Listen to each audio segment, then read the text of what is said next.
I feel nauseous, believe me. Never had a lot of shit come easy. Had to work hard, struggle just to be me. Had to rise up just so they could see me.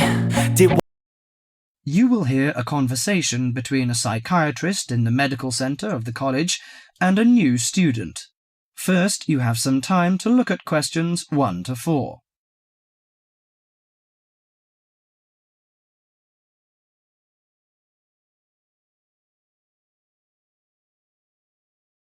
Now listen carefully to the conversation and answer questions 1 to 4.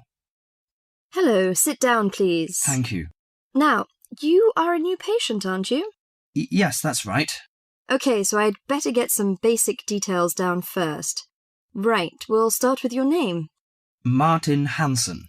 Do you spell that S-O-N or S-E-N? Hansen. Okay, and you're a first-year student? Yes, I am. Study in? Electronics, actually. I hope you enjoy it. Thanks. And your address? 2805 Hesperian Avenue, Hayward. 2805 and Hesperian. Yes, that's Hesperian. Hayward, Hayward. And your phone number? 734-246-55. 734-264-55. No, you got the 6 and the 4 the wrong way round. It's 246-55. Huh? Sorry, right. And, when were you born? The 15th of June, 1986. Here in New Zealand? No, I was born in Sydney.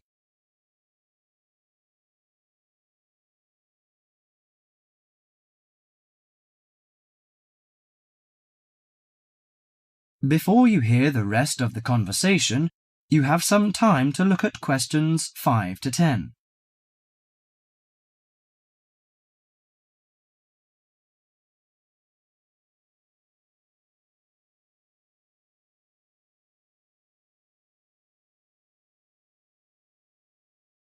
Now listen to the conversation and answer questions 5 to 10.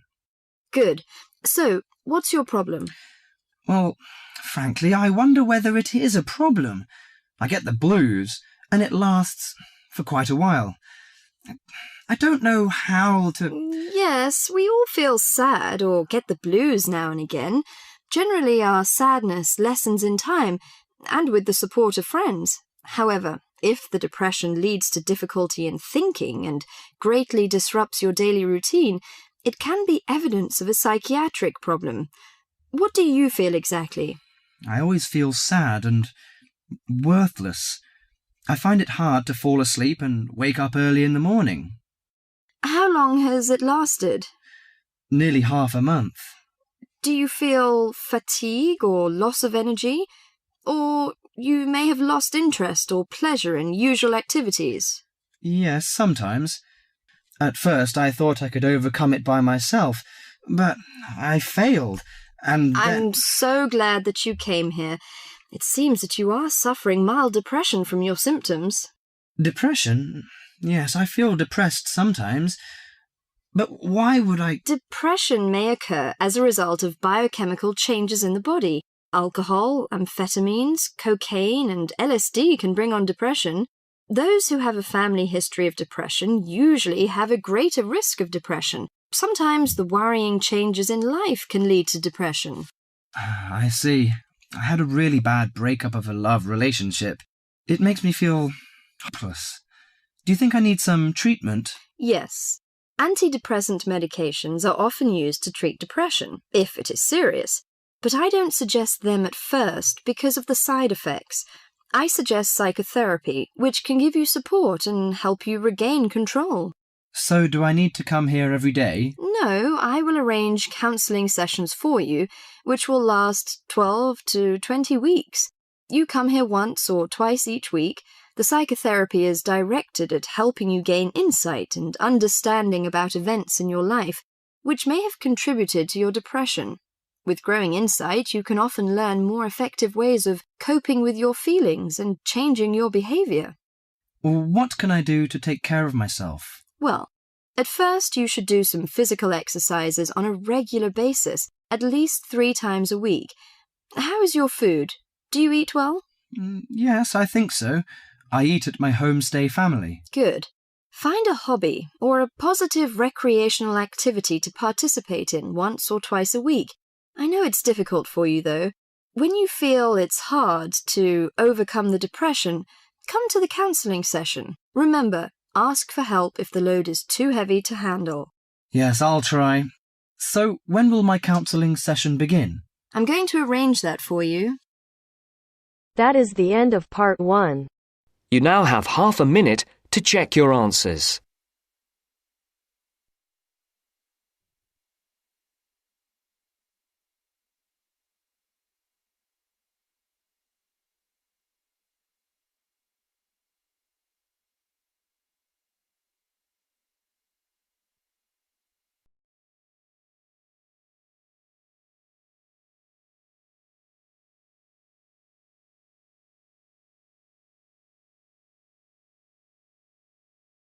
Now turns to part 2.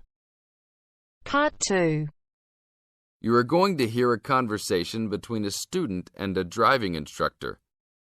First, look at questions 11 to 14.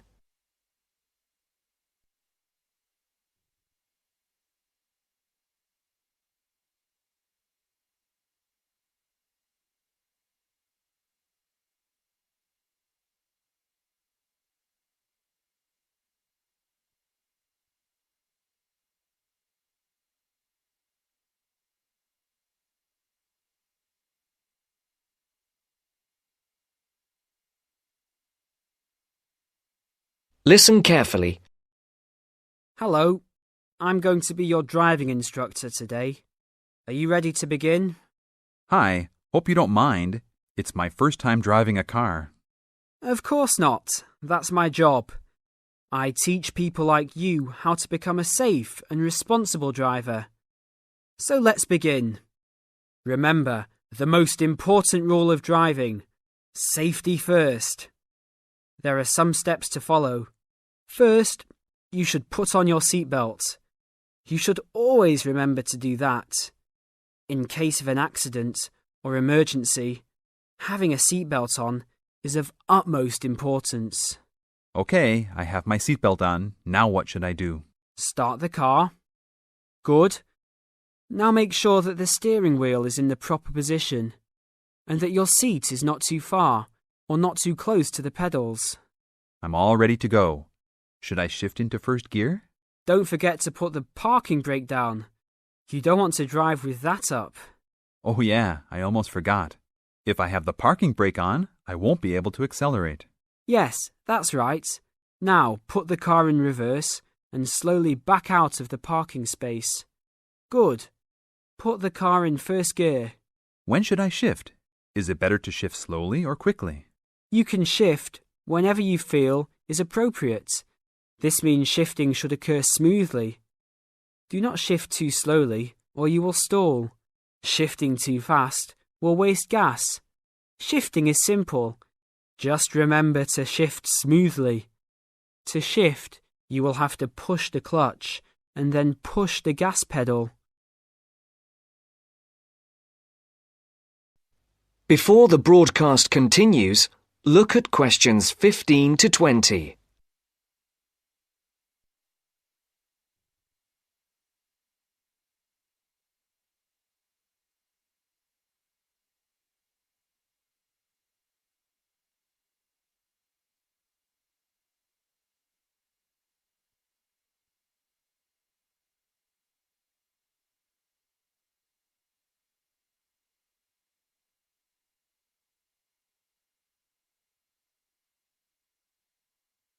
You will now listen to the second part of the talk. Remember, smoothly is the key to good shifting. Like this? Yes, that's good. Now keep it slow. Don't drive very fast just yet. Be sure to constantly check your mirrors for oncoming traffic. Always be aware of everything that is around you, including 3 important things. Remember these 3: people crossing the streets, other cars, and bicycles riding next to you. What should I do if I see a yellow light? Well, It's always better to brake instead of trying to run it. But if you're travelling at a speed where it's impossible to stop in time, then you should try to make it across the intersection. But remember, you should always try to stop. It's the safest way to avoid an accident. Even if I have to brake very suddenly? Yes, even if you have to brake suddenly. What about if a driver behind me is going a lot faster than I am? You should always be ready to move to a slower lane if a driver behind you is forcing you to go faster than you are comfortable with. Never try to speed up to accommodate a faster driver. You could risk an accident or a speeding ticket. It's better to let him go. That sounds like good advice. Be careful. There is a sharp turn up ahead. Remember to brake before turns. Otherwise, you might flip over if your speed is too high going into a turn. Got it. I know that I should always try to observe all traffic safety. That's right. If safety is not your first priority, it will make driving very dangerous for you and other drivers on the road. Okay, park the car here. You did a great job today for your first day. I'll see you in 3 days. Thanks so much. I will see you then.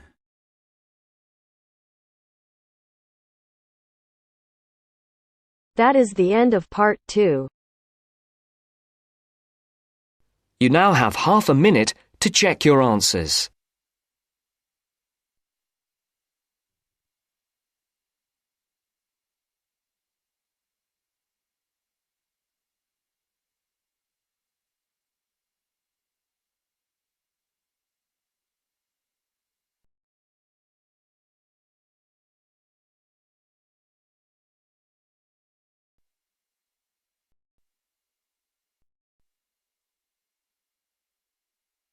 Now turns to part 3.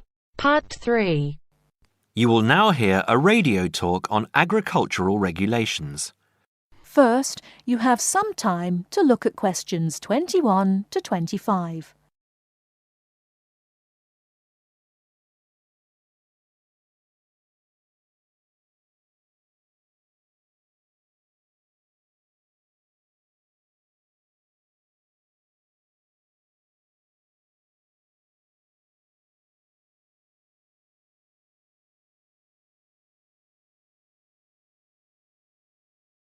Now listen carefully and answer questions 21 to 25.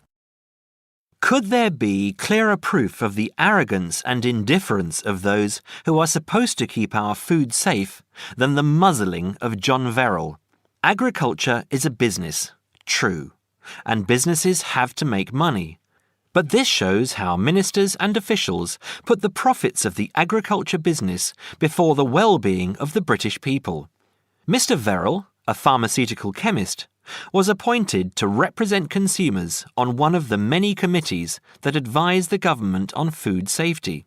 When he tried to do his job, though, and wanted to warn ministers of a danger to children's health, he was refused permission to do so. The danger comes from hormones given to cattle in the USA and some other countries to make them grow faster. They speed up the animal's development to maturity, thus making meat production more profitable. There have, however, long been fears that the hormones have horrendous effects on the people who eat them, causing diseases as serious as cancer. Once these hormones were used on British cattle too, but over 20 years ago they were banned in Europe for being too dangerous. Indeed, so concerned is the European Union that it banned imports of hormone-fed beef years ago, much to the fury of the US government, which wants to sell it all over the world. Several years ago, the USA and Canada asked the World Trade Organization to declare the ban illegal and to punish Europe for failing to lift it. The WTO, with its long record of refusing to let environmental or safety concerns interfere with trade, agreed, imposing fines of more than $120 million a year on the EU for its refusal to back down.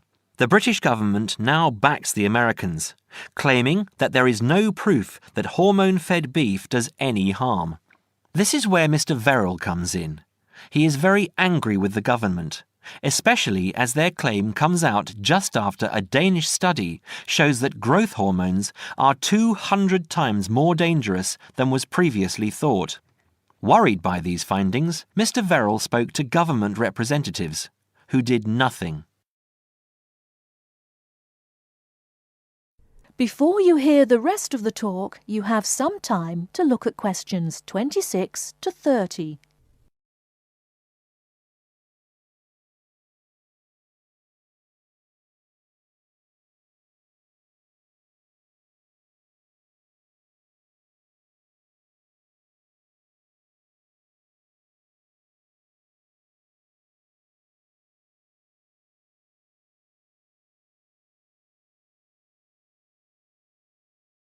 Now listen and answer questions 26 to 30.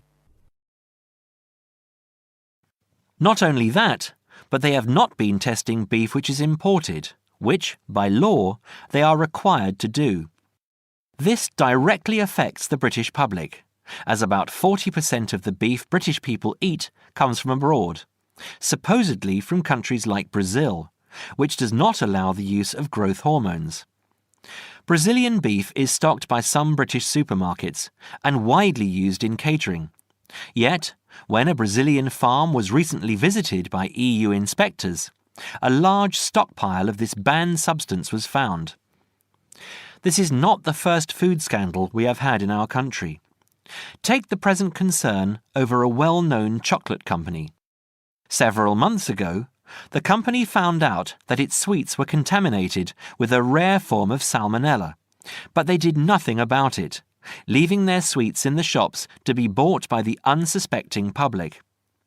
It was not until 5 months later, when several children had suffered food poisoning, that the chocolate bars were removed from the shelves.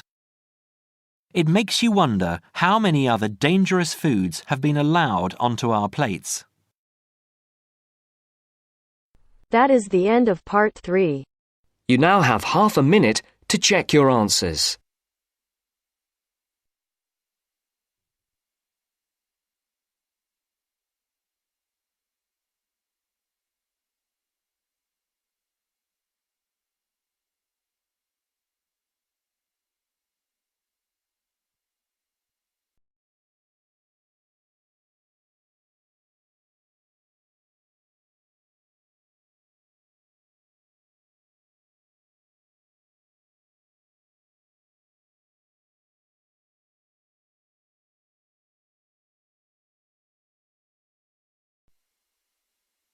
Now turns to part 4.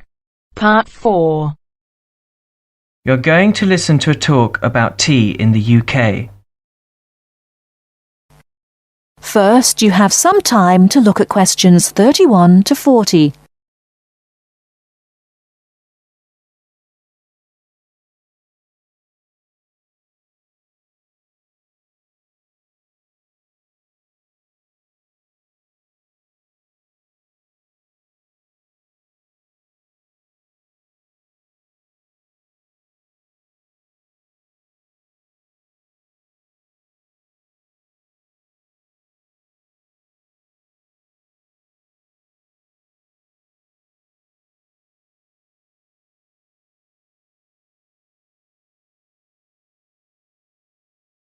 Now listen carefully and answer questions 31 to 40. During the 1930s, there was a popular song which had the title "Everything Stops for Tea," and to millions of British people, a restful cuppa is still an ideal way to relax for a few minutes from the rigours of the day. The English custom of drinking tea has its roots in the 17th and 18th centuries. When first imported to Britain, the exotic cha, or cha, as the Chinese tea was variously called, was considered a man's drink to be enjoyed with colleagues at London coffee shops. These were popular meeting places for many walks of life: politicians, lawyers, poets, actors, and writers. Many London clubs began in this manner, and the famous Lloyd's Insurance underwriters started out as Lloyd's Coffee House. In 1706, the first coffee house that offered tea was Tom's Coffee House, owned by Thomas Twining. He realized that he needed to introduce an added attraction to compete with the many other coffee houses in London, and tea was rare, exotic, and extremely expensive. With these credentials, tea became an exclusive drink and enabled Twining to open a tea shop under the sign of the Golden Lion in the Strand.